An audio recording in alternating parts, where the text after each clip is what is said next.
No risk it, no biscuit.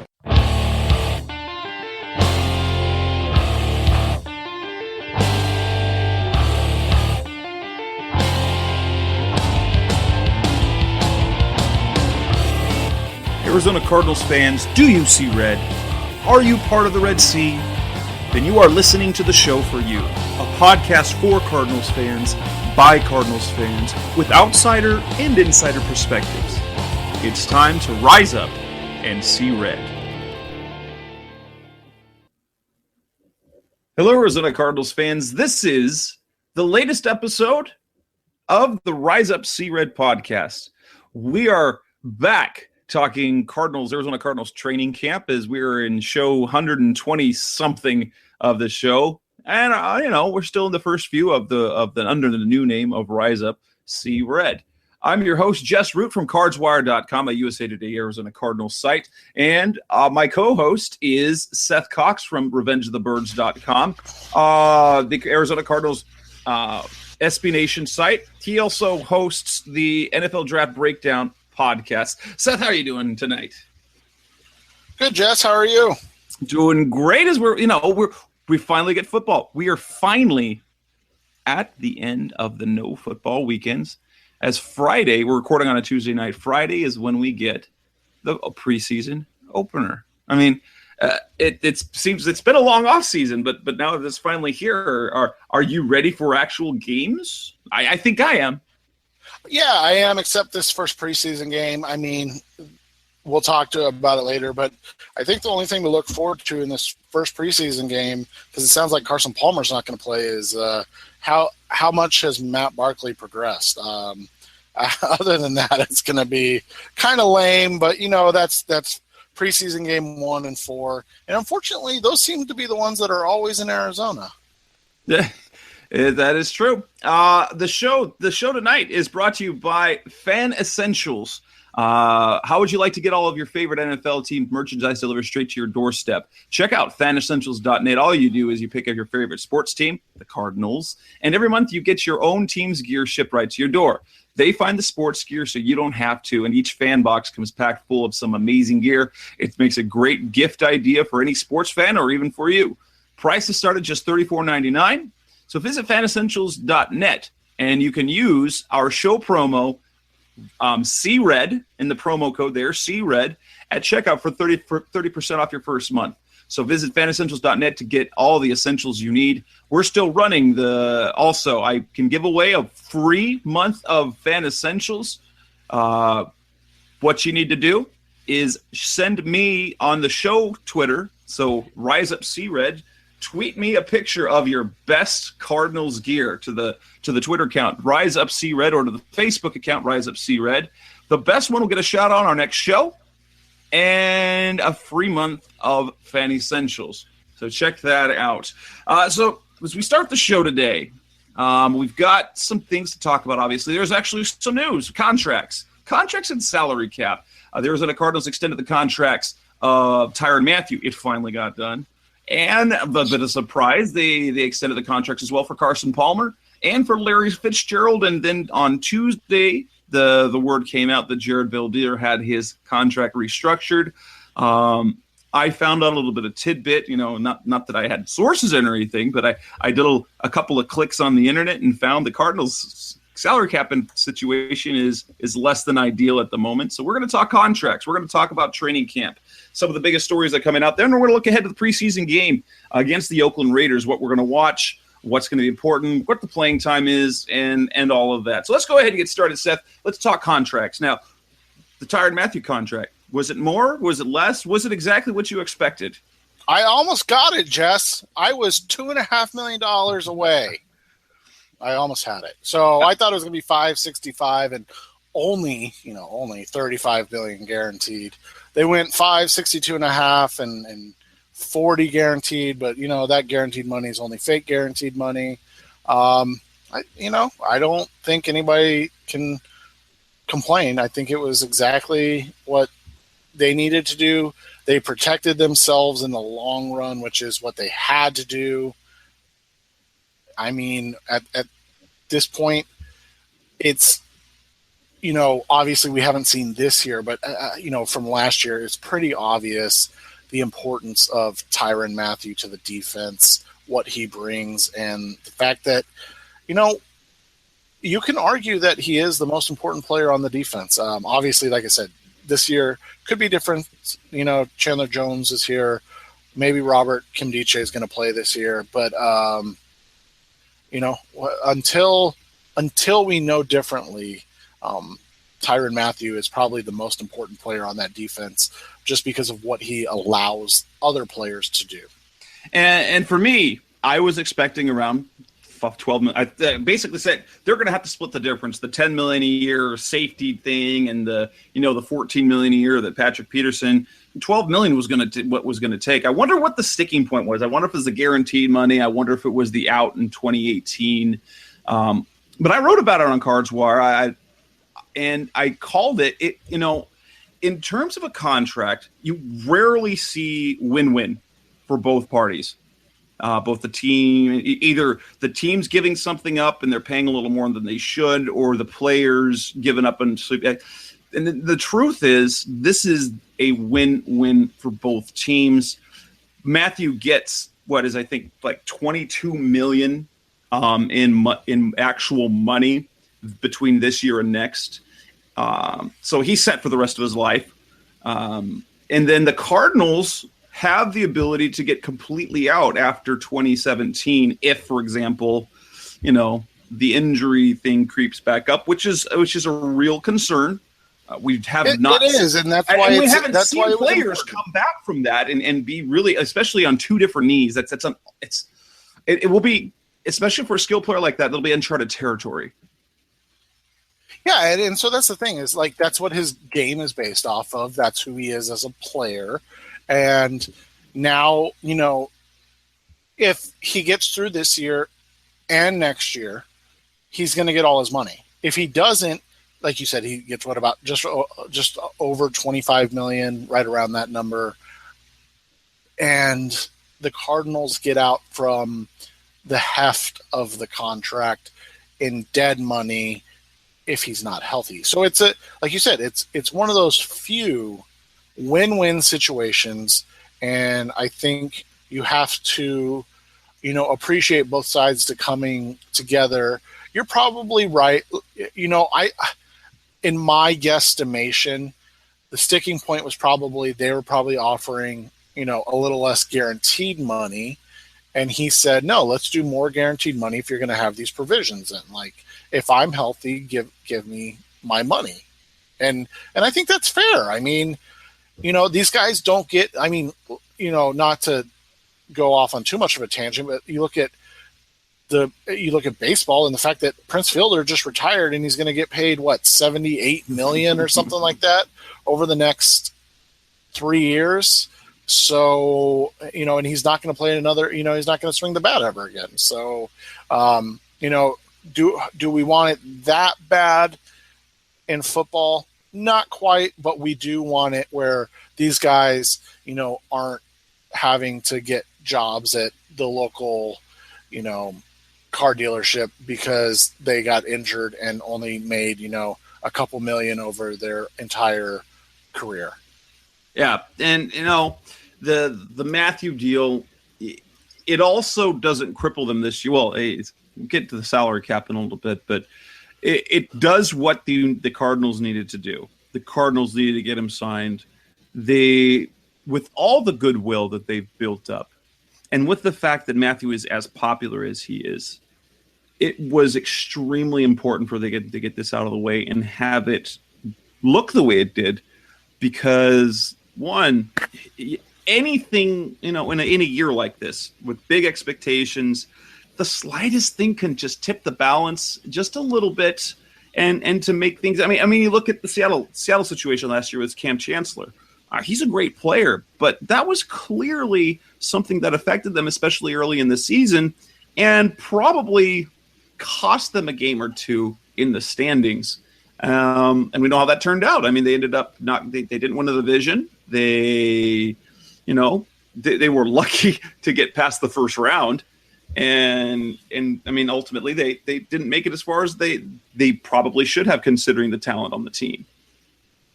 Right, and you bring up the Seattle thing. What people forget or maybe don't understand is 99% of the time, the players are going to side with the players on this. There's every once in a while that they don't, but in this case, you're talking about a guy that is the heart and soul of the Arizona Cardinals defense, and the kind of next in line as the face of the franchise. So now he is locked. As good of a player as Patrick Peterson is, I think Tyrann Mathieu resonates more with fans. And so I just think, like you said, it was incredibly important for this to get done. So this wasn't something that lingered into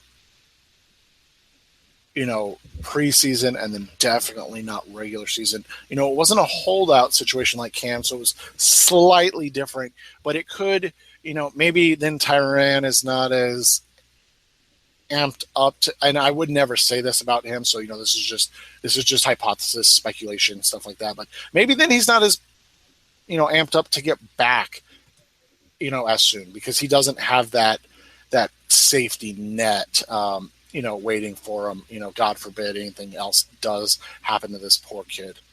And moving on, the other contract. Now, this was a shock.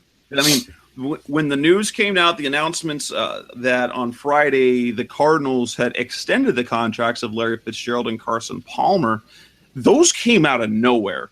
Now, they also made the announcement after they had press available. So it was really kind of interesting how they handled it, because they didn't hold a press conference to announce it. They didn't take questions. And even Larry Fitzgerald himself, he had his media availability, because he only officially talks to the media once a week.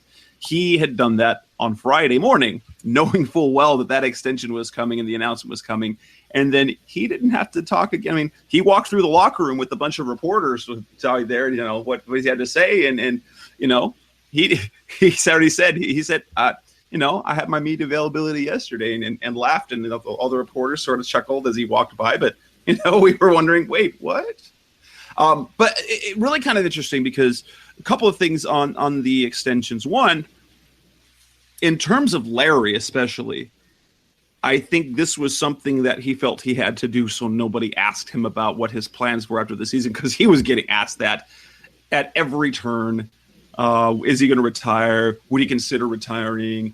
What if, is this his last training camp? What if it's his last training camp? And so, for one, at least on Fitz's side, it just stopped. It basically changed the outlook, because he extended his contract. He was going to be coming back this year. And the same thing with Palmer. These were truly unnecessary extensions, at least for perception on Fitz. It just takes away that distraction.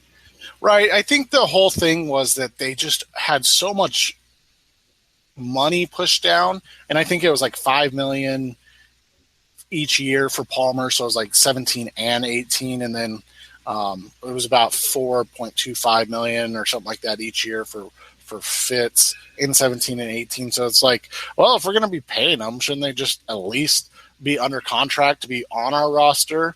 Not have an option like, hey, I'm going to get paid by the Cardinals, and they failed to win a Super Bowl in 16. Now I'm going to go, join up with the Patriots. Like, do you really want that? Like, I'm not saying Fitz would ever do that, but like, would you really want that scenario to be available where Fitzgerald, goes and plays in New England and wins the Super Bowl while Arizona's paying him over $4 million in 2017 to not be on the roster? Like, I don't know. I get why they did it. It was, one of those situations that just, it had to be done. And I think you're right. It takes a lot of the pressure off of, if, when, what's the plan. The other thing it does, and I wrote about this for tomorrow, or today when people are listening. Or Wednesday. Yeah, so I wrote about this on Wednesday.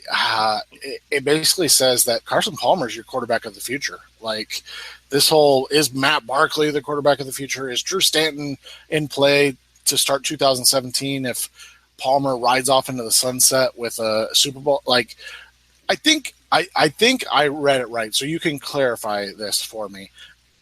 2018 is guaranteed for Palmer as well, right? No.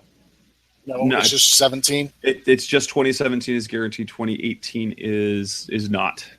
Okay. Wait, let me check that. I just couldn't remember. But anyways, it's basically saying like a 38 and 39-year-old Palmer is a better option in 2017 and 2018 than re-signing, and paying Drew Stanton and Matt Barkley to possibly be our starter in 2017 or 2018. So now all of a sudden you've given yourself basically a 2-year, we'll say 2 because, they're not going to draft a quarterback in September. So, we'll say they've given themselves a 2-year window to find the heir apparent to Palmer, but then there's no rush to play that player either. They know they have Drew Stanton under contract next year. If, for instance, in the 2017 draft, there's a player like a Paxton Lynch that falls down in the 20s and they have their second round pick this year. Oh, okay, now all of a sudden we can make a move and go up and get, a Paxton Lynch, who they allegedly liked. They just didn't have any ammunition. Like, what was their ammunition going to be? They had already traded their most tradable asset in their second round pick. They didn't want to get into 2017 draft. So I think you can see something similar to that in 2017 and 2018, and takes the pressure off of everybody else. Like, there's no, hey, we have 4 preseason games to decide whether or not Matt Barkley is our quarterback of the future, right? Like, because if Matt Barkley plays in 2016, something has gone wrong, right? Like nobody wants to see that. So, and I double checked. No, nothing in 2018 is guaranteed. Okay. He would be due $1.5 million roster bonus and $12.5 in salary.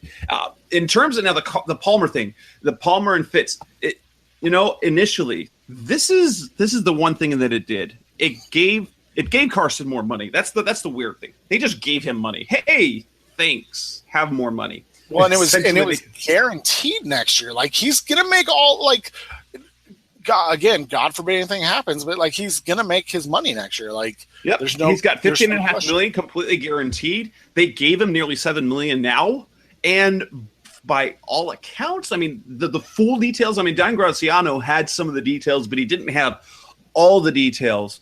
But it says essentially it adds $24.5 million in new money and $22.5 in new guarantees. Now there's a disconnect because he got $6.75 million as signing bonus. It didn't say whether his 2016 salary changed at all. So whether that changes salary cap, because if it doesn't, it just adds $2.25 million to the salary cap.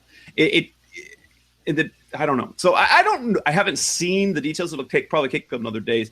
But they basically gave him, hey, Carson had a great year, have more money. But at least for me, my initial impression was this. They did this so that they did this in part because what it means, at least in perception, is that though it's not this year or nothing. It's not just this year. So we're not putting everything into the 2016 basket. We are now opening that up to 2017, thus bringing a little bit of roster certainty, even though they still have 24 unrestricted free agents after this year. It just gives the perception that the championship window is open at least one more year beyond this, when in reality, it doesn't matter what they did. Both of them could still decide to retire after this season. Right. And, again, I think a lot of it for the quarterback position is simply like they're not satisfied with what they have in house. And so they're like, all right, let's just make sure that we have Carson Palmer. We don't have anything to worry about, and especially 2017, because like I said, like you're paying this dude no matter what happens. So the whole thing is like, let's just make sure we have Carson Palmer under contract in 2017, and then we can start shopping or whatever we need to do. Because like I said, there's some interesting names in 2017 draft and 2018 free agency. So, Matthew Stafford. Yeah. So exactly. So who knows? Maybe they're like planting all the seeds and the plans of what's going to happen, and they know the plan, and that's how they're going to execute it. Now, here's the thing, and I want to talk a little about this, is with the contract extensions is a salary cap issue. Now, we knew that the Cardinals didn't have a ton of room. Before the Tyrann Mathieu deal, they had I think it was like 4.6 million, 4.5 million under the cap. Tyrann Mathieu's deal added about 2.7 million to the cap. Those numbers are out, so we have those numbers. And so they're left with about 2 million left. What wasn't talked about, and I didn't hear it anywhere else, I found it myself, so I'm gonna scoop myself on this. Is I'm going to promote myself just a little bit here. Now, on Saturday, I went to the NFLPA salary cap report, and lo and behold, the Cardinals are over the cap. And so now Kent Summers tweeted out that the insider information that he got said that the cap impact for Palmer and Fitzgerald's deal was almost nil. That can't be completely true. Like if all the Cardinals did was give Carson Palmer that signing bonus, that bumped the salary, that bumped his cap hit by a little more than $2 million. And basically, they were at about $2 million under the cap. After those contracts they announced, they were 600,000 over the cap. The only team, by the way, that was over the cap. And then, and now that I wrote about it on Saturday, that's an issue. Because that over the cap's going to be a problem. Absolutely. Because they're only counting the top 51, and so when the preseason ends, the final cuts happen. It's going to count all 53 players. It's going to count anybody in injured reserve. So heaven forbid a big name player end up on injured reserve and the practice squad. And that and you still want to have 2, 3, 4 million left over even after that, just in case you got to sign somebody. Yeah, and 4 to 5 million is usually, like you said, like what you want. Like you want to have some money in case you have to go get a Dwight Freeney, in case something of that nature. So, yeah, it like you said, that 3.4 million is just, I mean, it's well, and that's where the Veldheer deal comes in, because they announced the restructuring. It wasn't like they did let to wiggle it. They had to do it. They were over the cap, and I waited to make sure. But when they announced, well, it wasn't, the team didn't announce it, but it was reported that Veldheer had taken that restructure, so it cleared $4 million in cap space. They were 600,000 over. Now, to the penny, there was a $4 million change on the NFLPA. I tweeted it out, so it's out there. They're now 3.4 million under the cap. That wasn't just this is going to give us flexibility. No, they had to do that. And in terms of Veldheer, there was no downside for him. They were giving him $6 million right now. So okay, you're going to make $7.25 million. Here's 6 of it right now. Why would you say no to that? So here's that, and we're just going to push that. But I mean, they've got some interesting cap hits coming down the line. Granted, the salary cap's going up, but they've got some big cap hits for players across the board starting in 2017. Right, and they have some decisions to make. And I know this isn't about a 2017 free agency thing, but like they got to make a decision right now on Kevin Minter. He's a $3.5 to $5 million player a year. Especially, I mean, you look what Donald Butler got from the Chargers, and he wasn't very good. What is Kevin Minter going to get, who's very league average good, going to get on the open market? I think he's going to command $4 to $5 million a year. You still have a question at right guard, whether Evan Mathis stays in or not. You have a question at right guard in 2017. And then of course you have a lot of questions in terms of, Michael Floyd, John Brown, Dale Buchanan you have for 2 years, but you probably want to extend him sooner rather than late. Like there's just a ton of, like you said, there's a ton of decisions to make. Yeah, they're going to have $80+ million in cap space, but a lot of that's just going to go to making sure that they keep this team intact, isn't it? It sounds like it, especially the players that they're going to want to build around. And I didn't even mention Calais Campbell. He might be the odd man out in all of this. It sounds like they're trying to restructure him because they would probably like to kick some of that $15 million down the line a little bit. Maybe extend him and take, $10 million this year and then give him something like $7.5 million next year. He gets an extra $2.5 million, or maybe they even do 10 and 10, but they save 5 point whatever million this year, and that all of a sudden now you're at $8 million. Like that one move, and again, that may not be something that they're even remotely interested in. We have no idea. Well, and for me, I wrote about it on Tuesday. Is this if they did that for Carson and Fitz to extend the window? Calais Campbell needs to be in that mix. And plus, they need the cap space this year. So they need to extend his deal out 1 year. Yes, he gets the brunt of Bruce Arians' criticism. Can you see the Cardinals winning a championship without a Calais Campbell on that line? I can't. I can't see them doing that. I don't think there's a way to do it. As good as Rodney Gunter might be, as good as Robert Kondichi could be, but you look at 2017 with the line they have minus Calais Campbell, it's effective. But are they? No, you can't do that. That's another thing. So we've got Arians said they're hoping that this week that he made it sound like it would be extensions, but it sounded like they're working with 3 or 4 guys on their contracts. I'm interested to see who that is because if you're kind of looking ahead to 2017, there's a few guys you could look at. You could look at Watford.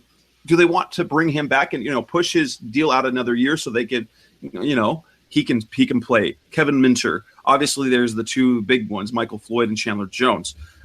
Are we going to see more? Is Calais Campbell in that conversation? Because I can't, he should be. That cap hit is too much. And that one move really takes care of the rest of this year. Yeah. Then you don't have to worry about 2016 at all, and all of a sudden everything's about 2017. And like you said, with Campbell, the whole thing is this.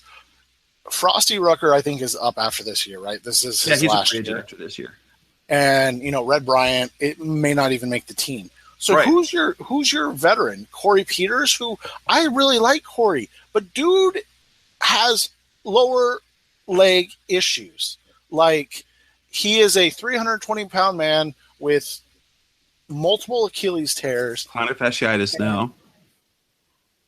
He's not just going to magically, be healthy all the time. Like, he could be a really good 35% player this year. There's no reason to cut him because there's zero money that they save. I mean, there's absolutely zero. And, from that, you that's the question. Like, I don't know. Like, do you really? I mean, we haven't even seen Robert Kimdiche put on pads yet. Like, we all, you and I think he's going to be very good. Darnell Dockett 2.0, maybe even better. But he hasn't even put on pads yet. Like, is that fair? Like, is that something we can say, like, oh, you're going to go into next season with, Rodney Gunter, Robert Kimdiche, and Xavier Williams and Ed Stinson? Like, all right, well, you just went from having – the strongest part of your team being your defensive line to now you're relying on a 4th-round pick, an undrafted free agent, and a rookie who hasn't even stepped on the field yet. Like, come on. Like, people may not like Calais. He is slightly overpaid for what he can do now. He is properly paid for what he did then. And, so now the question is, what do they do? Moving on from the contract talks, we're going to come back and next on Rise Up C Red. We're going to talk about the preseason. We're going to talk about the training camp battle. So we've talked contracts, we've talked numbers, but let's kind of talk about the ups and downs of training camp, the injuries, and what we're seeing out there is I've been out there to some practices. We watch Twitter, so we know what people are seeing. We're listening to the coaches. So next on next on Rise Up C Red is close. You almost got through it. Golly. Next on Rise Up C Red, we're going to talk training camp stuff. Hey, sports fans! Football season's here, and it's time to get in on the action with MyBookie. MyBookie is the industry-leading sports betting website that offers real Vegas odds on football, baseball, and all your favorite sporting events. You can take a side, the total, or even fantasy points props. MyBookie lets you bet online and win big. Did the game already kick off? Don't sweat it. MyBookie has in-game live betting on every major league and event, even esports. There's no better time to join MyBookie than today. Go to MyBookie to open an account and start winning. Use promo code CHAMPION when you register for your account and get a 100% sign-up bonus up to $1,000 on your first deposit. Bet today. Visit MyBookie's website or call 844-866-2387. That's 844-866-2387. Check them out today and use promo code CHAMPION for a 100% bonus. Terms and conditions apply for entertainment purposes only. Void where prohibited. We're back on the Rise Up C-Red show, and I, I'm still laughing about the fact I can't get the name right still after, what are we going on, almost 10 episodes now? Let's talk about the stuff that's going on in training camp. And I think kind of the biggest thing, I guess, for me, and I would have to, isn't story number one right now, is that the story of Brandon Williams?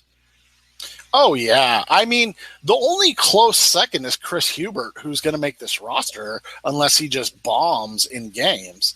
But Brandon Williams putting his name as the number 2 corner is, I mean, it's fascinating. It's crazy talk. And I'm excited because they're very excited and he's looked really good, but I'm really worried too because this is his second year playing cornerback, and he's a superb athlete. And if they ask him to play press man most of the time, okay. But oh boy, this could be this. I said it on our last show 2 weeks ago. This is going to be a roller coaster. I mean, we thought Gerard Powers was up and down. We thought Justin Bethel was up and down. I think we're going to see up and down. At least we're seeing some promise. And that's the main thing. We're seeing some very top-end promise for him. So maybe it'll be more like Patrick Peterson's rookie year. Now, Patrick Peterson was an elite talent coming out of college. But, I mean, he had his growing pains his rookie year. He got picked on a bit. But, I mean, no one's throwing to Patrick's side. And you and I talked off the air. Thank goodness Tom Brady is out, because poor Brandon Williams would have seen every single pass. Oh, yeah, it would have been ugly. Like, not that he's bad. I think he's played, everything I read is that he's played really well. But, I mean, you're saying, Tom Brady against a third-round rookie starter, give me second year at the position. Yeah, give me Tom Brady, right? Like, you're gonna be a Cardinals fan, and you're like, well, I'm gonna go with Tom Brady on this one. Like, is he my fantasy quarterback this week? Like, what do I got? Like, so, I the thing with Brandon Williams that's fascinating, and we talked about it a little bit before on the air. It seems like a lot of his success is coming on plays where he is asked to press and then run. And he's not having to do a ton of work at, covering in breaking, out breaking, those type of routes. Like he's doing a lot of press and run. And so he tested as a great linear athlete. So I'm interested to see this week, before we even talk about the preseason game, I'm interested to see what he does against two excellent route runners in Amari Cooper and Michael Crabtree. Like, how well does he do? Because this is a fantastic first test for Brandon Williams. And honestly, the Arizona Cardinals could not ask for a better test than they're going to get in the Oakland Raiders at every place that there might be a question mark. And we'll talk about that later. But I think with Brandon Williams especially, like, that's going to be a lot of fun to watch. And on the other side of the story is the absolute disappointment there has to be in Justin Bethel. Not necessarily for the fans, just because how unfortunate that, because it was all set. I've said it all offseason. Justin Bethel's going to be the starter, but he hasn't gotten a single rep. I didn't know about the broken foot. He played on that fractured foot all year. And so all of a sudden, and suddenly, he had foot surgery. Yeah, he'll be fine for training camp. So he misses OTAs. He misses mini camp. Oh, and then a week before camp, you're like, oh, no.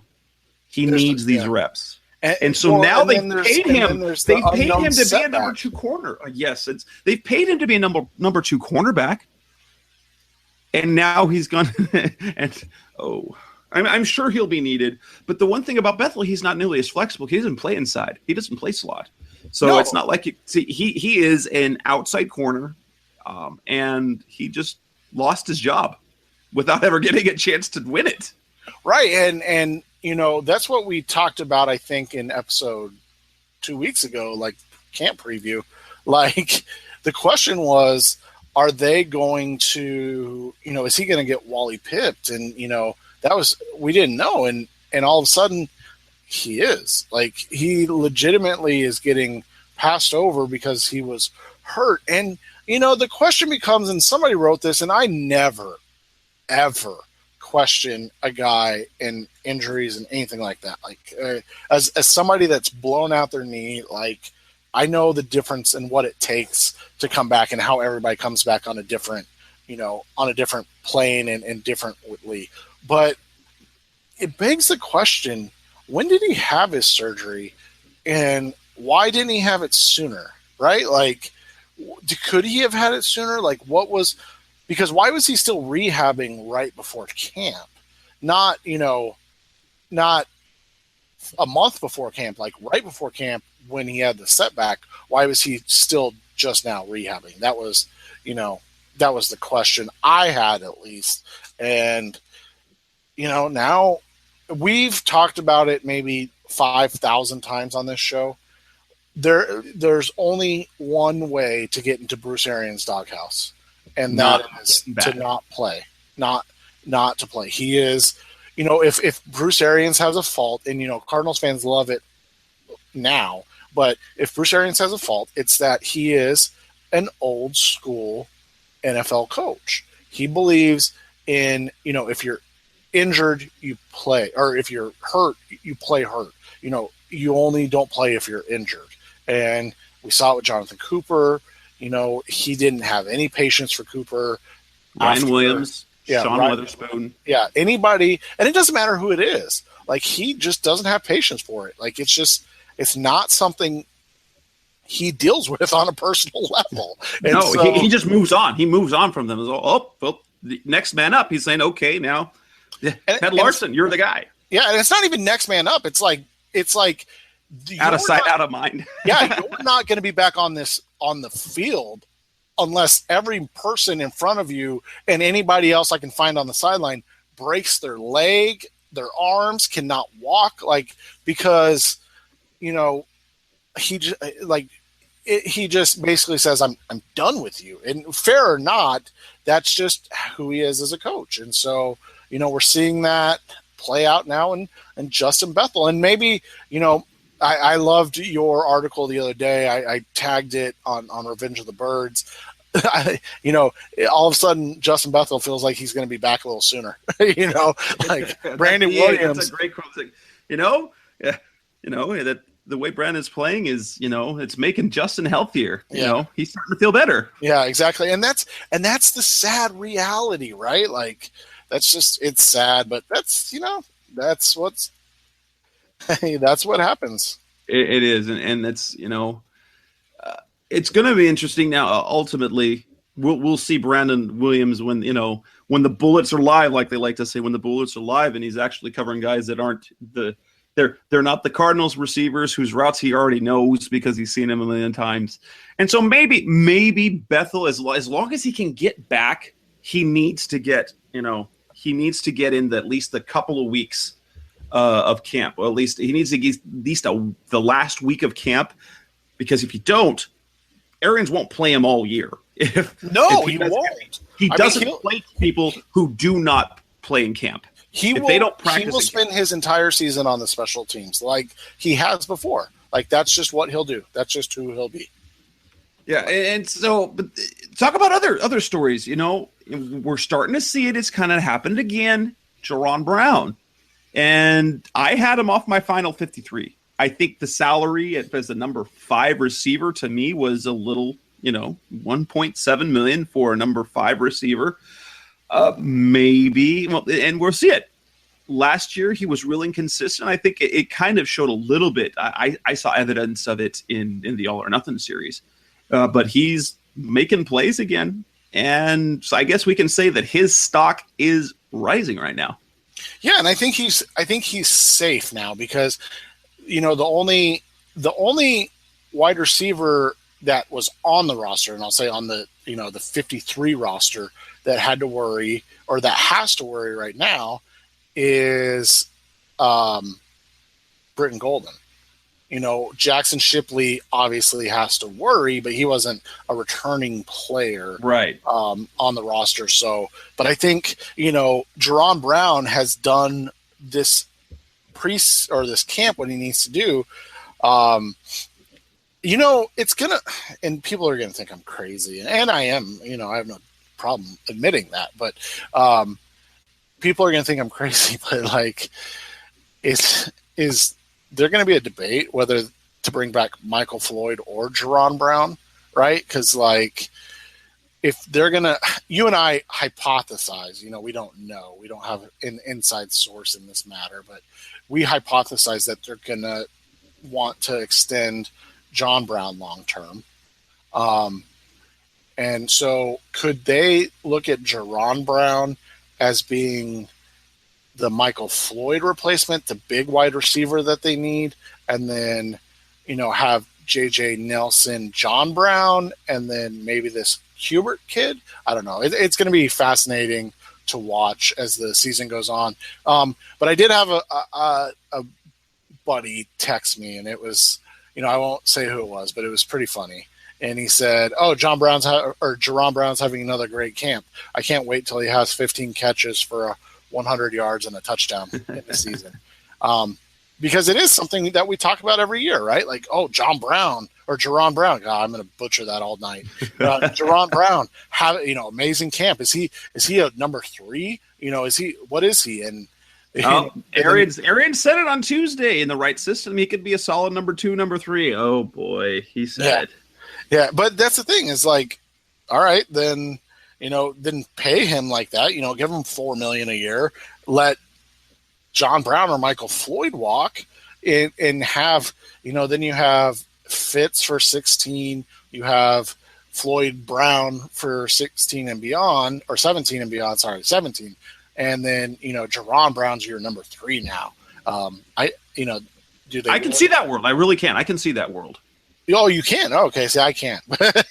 I can see that happening because, and we'll see how things go with Floyd. Now, obviously, because they extended Fitz, and that's kind of been the thing. Fitz is on the hook for another $11 million next year. Are they going to be able to pay Michael Floyd $11 million? No. And can they get Can they replace his production with a combination of J.J. Nelson and Jaron Brown? Probably. No, they can replace his production with J.J. Nelson. And it's not a shot at Floyd. Like, wide receivers are replaceable commodities. They just are. You're talking about a guy that had, 50 catches for 850 yards. Like, those are replaceable numbers. If you want to debate whether or not another wide receiver is as talented, has as much upside, like, that's not the debate. The debate is, can you replace what his numbers are? And I absolutely think you can. It's another story. So we got another. You're going to bring up Chris Hubert. He's a name. He is this year's. It happens every year. He is this year's undrafted receiver story. We've seen it for every single year. But he's with this Bruce year. Arians, we should say. We also saw it with the Wizen Hunt because what was it? LaRon Bird one year. There was. You're just making up names. I think there's every year that I've been dating back to I think 2010. I think there is a Cardinals name.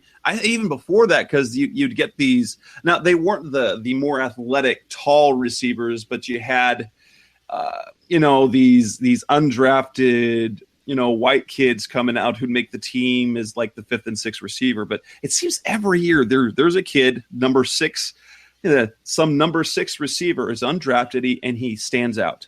Last year was Jackson Shipley, practice squad. This year it's Chris Hubert. The year before, I don't remember who it was. The first year was Jerron Brown. Maybe it was Jerron Brown 2 years that we looked at. Before that, you had LaRon Bird, and before that, you had Steven Alexander. I mean, there's been a number of them. So, but how real? I mean, based on what we're saying, how real do you think his chances are of making this roster? I don't know. I think he's got a great shot to make the roster. The thing is, he's going to be a 6 wide receiver. So does it really matter? Yeah. Here's the thing. It's going to upset the people that wanted Jackson Shipley on the roster last year and Britton Golden made it. And then, that's really the only thing. People will be upset, but he's a 6 wide receiver. I'm not trying to be rude, but he's a 6 wide receiver.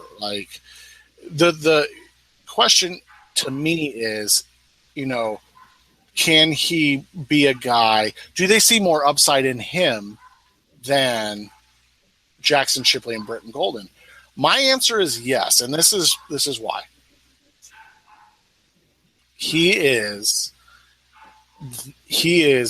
the archetype Arians receiver outside of whatever 40 he ran, because I read that he ran a 4.62. I think it was awful. At least the testing numbers were terrible. Yeah. So, but everything I've seen of him on film and everything I've heard is that he plays almost as fast as J.J. Nelson.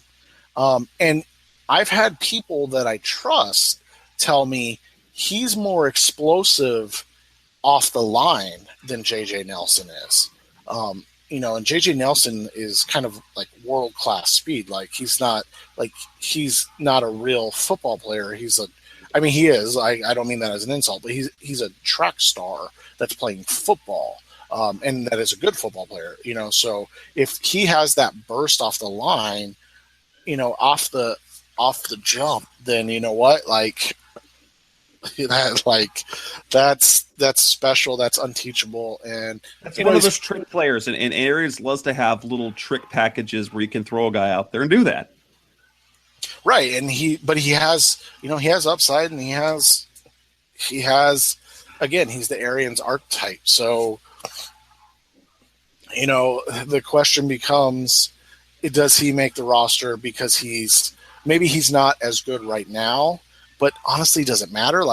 How much did Britton Golden play last year? I think, he had special teams. Yeah, I think he had 6 catches or something like that, 10 catches all year. If Chris Hubert has 5 catches all year, will anybody care? No, it's about do they think Chris Hubert is a player over the long haul? That's the question. Yeah, 1, can he play special teams now? And 2, do they see something he can play in the future? Yeah. So I think honestly, outside of those 2 guys, there has been one other that I'll hit on. But has there really been that many surprises in camp? Really? No. I mean, other than the fact that Evan Boehm is much less ready than everyone, including a lot of draft analysts, and big time draft people who are calling him a plug and play center. Apparently, he's not nearly as ready as he needs to be, as he's now. I joked about the fact that they drafted a center in the first round, which we thought was a possibility, and he's going to sit. It's just now it's the same scenario. Only this year you don't feel bad because he's a 4th rounder. He's going to be this year, barring injury, he's going to be inactive at least for the first 8 weeks. He's not going to see the field, man, unless, like you said, unless there's an injury. And then hopefully maybe the second half of the season, if there's an injury to Earl or if there's an injury to AQ, or is Taylor Boggs going to make this team? That seems weird. No, I think so. You and I talked about this to begin the season. There was Watford and Boehm, they were the 2 guys that were going to, make the roster. Watford because he played center to right tackle and Bain because he's a fourth round draft pick. You don't cut a fourth round draft pick. And this is the next guy I want to talk about, Antoine McClain. And you called this. Yeah. You did. Antoine McClain's like the number. He's the guard guy. He's the guard guy. He's the main guard backup. So are they going to keep 9 then? Like, because if McClain is the guy that's like, McClain is listed as the backup left guard, but he plays all of the starting snaps whenever Evan Mathis leaves. Like, he goes in as the starter whenever Evan Mathis is out, which has been, every other practice. So, like, what's I don't know. Like, I think Watford is actually ahead of him, but because they are working on his center snaps, that's when McClain goes. I think that's what it is. But it's very clear that, which means this. Guess who's not making this roster? And that's Cole Toner's not making the roster because if they keep 9, they have their starting 5. You've got Earl, you've got McClain, you've got Bain. You've got to have a guy that you can play swing tackle. Now, unless they're gonna roll the dice and say, "Hey, let's hope nothing happens to Jared." And if we do, we'll put DJ over there. But they just spent the last year plus untraining him from left tackle, so it would seem odd to get him all those right tackle reps to get him ready, and then to throw him onto the left side. So. I think they have to go with 9. I think that's what it has to be because Bame's not ready. Bame's not ready right now. And then there's nothing wrong with that. Fourth rounders aren't expected to start right away. No. And so, but yeah, it looks like they're going to have 9. And so my roster projections are going to be different because if Chris Hubert's making the roster and they're having 9 receivers, where are those other positions coming from? Yeah, I have no idea. Maybe Hubert doesn't make the roster. Maybe that's why. That's a good question. I didn't even think about that. And because they have 26 defensive linemen that are making the roster. Well, he's Aaron's even threw the number. He even said the number 10 for linemen. There's no way, but they wouldn't be afraid of keeping 9 defensive linemen, even though they basically have a rotation of 6 or 7. That's going to be a tough decision. And that's where the third quarterback, we may not even, this third quarterback position, it probably is only going to be, it's not going to be for the roster. I'm almost convinced that as of right now, that the talent's going to be too great across the board that they're going to want. And I think they can still, Barkley, maybe. I've heard it from a couple of media guys, but I'm not 100% sure. Barkley might still be able to throw on the practice squad as one of those 2 that aren't traditionally, eligible. Yeah, no, he can. He can get on the practice squad because it's like it's like a who's number going to of pick reps. him? So I think that's how you have to do it. You're going to roll 2 quarterbacks on the roster. Chip Kelly's going to go get him. No, I'm kidding. Wait, you know why? He traded him. Yeah, I'm kidding. But yeah, so I think you're right. This is going to be fun to watch play out. I wouldn't want to have any part of making any of these calls. That's for sure. Because we were talking about it, earlier, do you keep Josh Morrow or Red Bryant? Morrow, has more versatility, but Bryant's a better player. And he's another veteran that you need. If Frosty gets hurt, I don't know. There's just so many questions. It's going to be fun to watch play out. I'm just glad I'm not involved in the decision making. Yeah. So, is there any other storyline, at least in camp, other than the fact that it seems like every single cornerback gets hurt? Right now they're down. They're down Justin Bethel. They're down Mike Jenkins. They're down Asa Jackson, and now Carriel Brooks went down today in practice.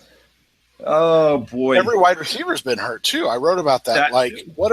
What's going to happen on Friday? Is Larry Fitzgerald going to play into the second quarter? Because Floyd and Fitzgerald are going to have to play first and second string. Jerron, it's going to be Jerron, Shipley, and Hubert and Golden. Shipley's hurt, and Golden. Yeah. Shipley and Golden both left today. So they're going to play all tight ends. They're just going to put MoMA and Dallas at receiver. Gerald Christian, yeah. They're going to put Andre Ellington at receiver the whole game, and he's going to get hurt. I was going to say he's going to get hurt. He's going to get hurt. But yeah, like you look at it, they have John Brown. So, if you figure Floyd, John, and Michael or Fitz were going to only play for a little bit, right? Like maybe a series. Now all of a sudden the question is, like, can you even put them out there because you have no depth? So like, do you just let Jerron Brown, Chris Hubert, and Frankie Okafor play the entire snaps, and you give a couple reps to JJ Nelson, and then bring them off to make sure the hamstring's okay? Like they literally have 4 wide receivers active right now. And I think that's all you can do. I mean, that's insane. I mean, they have 7, but you don't want to, or 6. You don't want to play Floyd and Fitz more than a series. Well, especially I think what we're going to see. Playing. Second half, we're going to see a lot of 12 personnel. So it's going to be 2 receivers, 2 tight ends out there, and that way you can kind of see what can MoMA do. Some more Troy Nicholas. You're going to see Dallas and Gerald Christian. So I think they go a little more conservative. I think that makes sense there. It's fascinating to watch because, like you said, defensive backs, and that's the problem is it's one top defensive back and one top, wide receiver, but it's all the depth, and that is so vital in these preseason, especially game 1 of the preseason. Like, you don't want Patrick Peterson and Brandon Williams. Like, you even though you want to see Brandon Williams a ton, like, you can't afford to have him get injured. So, like, can you run him out there more than 2 or 3 series? Like, you can't. Can you run him out there a whole first half? I mean, yeah, I understand that that's their job and you don't want them to get injured, but all of a sudden it's a completely different situation. Are we going to see more Tyvon Branch at corner? Like, is he going to have extra work at corner? Like, it's going to be interesting. But then he'll get hurt. That's the whole thing. Like, it's for the first time that I can remember outside of the defensive line, like, all your injuries are at your roster guys, your camp bodies, like, or your back end of your depth. Like, it's not, you're not like, oh man, how are we going to replace Larry Fitzgerald? You're saying, oh man, because the last 5 years they've lost a starter for the season. So I mean, it's maybe all of these injuries combined make one starter. So that's I can live with that. So it's just such a fascinating thing. Let's come back on Rise Up C-Red podcast for one final segment. We're going to talk about the upcoming preseason game, kind of talk about what we're looking for. So right back after this, preseason game number 1. We're back on Rise Up C-Red, and we're gonna wrap up the show with the final segment. We're gonna talk about the upcoming preseason game Friday night. I'm excited to be out there. I'll be back out there, doing my media work, seeing gripping preseason football. However, as you mentioned, the Raiders really are the perfect matchup for the things that we want to see, especially since the starters are going to play maybe a series, maybe 2.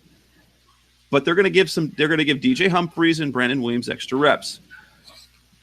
Oakland has very good players off the edge in Khalil Mack and Bruce Irvin. And then they also have some good receivers to kind of test, so they can test, Brandon Williams. That's a really good matchup. Yeah, and I think my whole thing was they have 3 position groups that match up extremely well with what the Cardinals' question marks are. They have a extremely talented front 7 on their defense that is going to test the Cardinals' starting offensive line. There are questions. We remember Khalil Mack last year and Bobby Massey. That was a mess. And there are legitimate, fair questions about the center and the right guard. And then obviously DJ Humphries is just a question mark at this point because we've never seen him play. So, you get an excellent, like you said, 2 to 3 series to see maybe or 1 to 2 series to see how the offensive line is working. Is it gelling? How close is it to being ready? Then you have, like I talked about earlier, you have 2 very good receivers and Michael Crabtree and Amari Cooper. That's going to test what Brandon Williams can do, because we've seen Amari Cooper eat up. He beat Patrick Peterson. Now, granted, that was on that dirt field. That was partly on that dirt field at the Coliseum. But. And it was preseason. But I mean, that's going to be a good test because, like you said, he knows the Cardinals' route trees. He knows what they're doing out there. So now all of a sudden he's got to figure it out on the fly. So it's a different experience. And then for me, finally, the last thing, I know what I have in Calais Campbell, but the offensive line of the Raiders is probably the second best in the NFL behind the Dallas Cowboys offensive line. Now you get to see where's Rodney Gunter in his progression from year 1 to 2. How good is Ed Stinson? How good is, Red Bryant, Josh Morrow? Because we've heard all camp about how all of these defensive linemen are just balling and playing out of their minds, and it's going to be one of the hardest cuts to have. But guess what? Now all of a sudden you get to face that offensive line that is phenomenal in the first game of the preseason, and you only get maybe 10 plays to show what you can do. It's going to be a great early gauge just on where they are in terms of, power, man-on-man work. And for me, the depth, the second half is pretty, in terms of football quality, it's always kind of a mess because you've got third stringers and bodies that won't be in the NFL rosters playing against each other. So it gets pretty ugly. But Cardinals fans want to see this quarterback battle between Jake Coker and Matt Barkley. They're going to get to see it. They're going to see, that I don't know what they're to see, but and plus you get to see these younger guys. You get to see them in game action. So does a guy like Chris Hubert translate what he's done in practice to impress? Does he get exposed on the field when the bright lights are on? Yeah, that's pretty. I mean, other than that, that's a pretty blasé first preseason game. You want to get through and you want to get through healthy. Don't lose any important players, please. No, none. Yeah, and I think another thing, and you kind of brought it up, is,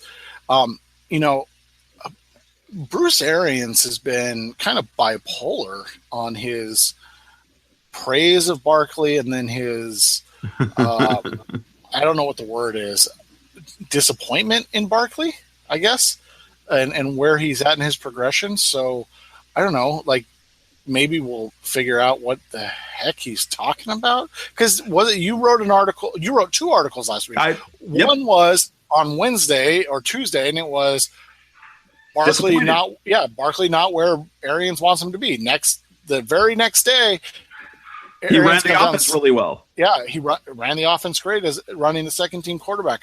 I'm proud of how he looked. And then today he came out and said something about how both of them need to step up. Barkley and Coker need to step up. Be a third quarterback.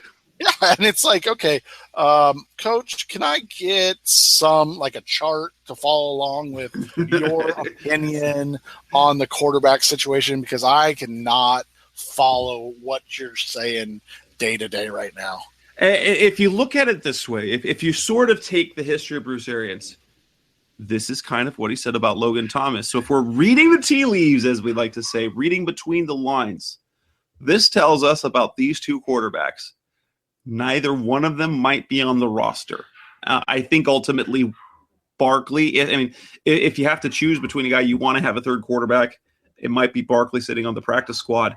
But you read between the tea leaves, you can tell Arians isn't sold on either one of these guys. No, he's not. I mean, can you blame him? And then the other thing is, can you blame the quarterbacks? you're talking about a 4th-round pick and an undrafted free agent. It's not like you're talking about, Jared Goff disappointing in Rams camp, right? Like, it's not like you're talking about Carson Wentz playing well in Eagles camp. Like, I don't know. I thought the expectation of Barkley being a quarterback of the future was asinine to begin with. Oh, goodness, yes. We saw him fail in a simplified offense of Philadelphia. A quarterback-friendly offense where they put up numbers where you get Nick Foles, who has a historic season, and now he's, a backup in Kansas City. Yeah, so, I mean, that was my, my question was Coker tantalizing enough to be a practice squad guy in terms of, can he develop? Because he was, I think, a 4-star recruit, and, he got beat out by Jameis Winston. That's not a bad guy to get beat out by. The bad guy to get beat out by was the next year when he got beat out by Blake Sims. So, that I don't know. I think like we said to open the show, they have their quarterback of the future. His name's Carson Palmer. And Carson Palmer, and kind of like the Patriots, you just keep shuffling guys back there, but you're going, hey, no one's better than Tom Brady, so let's wait till his arm falls off and he dies. Basically, I mean, that's what the Broncos did. It worked for them. And yes, and they won a championship after Peyton Manning's arm did break. Exactly. It worked for them. So, it's one of those things, it's I'm interested. I want to see both Barkley and Coker do well. Like, anybody that thinks I do not want them to play well is, they don't understand it. I just don't think that they're good enough to be viable long-term options. And with that, let's go ahead and wrap up this show of Rise Up See Red. We've talked contracts, we talked contract extensions, we looked at training camp battles and news and injuries and Brandon Williams and what we're looking forward to for the game on Friday. So I think that'll wrap us up. I think now that we've got football games every week, we're going to be back in our weekly rotation unless something else comes up. So would like to thank you guys for listening to Rise Up See Red. There, I did it again. You can find us on Facebook and on Twitter. Rise Up See Red is the Twitter handle. We are featured on revengeofthebirds.com and on carswire.com, also as well on sports360az.com. You can find us on iTunes as well. That's Seth Cox from Revenge of the Birds and the NFL Draft Breakdown Podcast, and I'm Jess for carswire.com. That's a wrap, and hey, it's preseason. Go Cardinals. All right.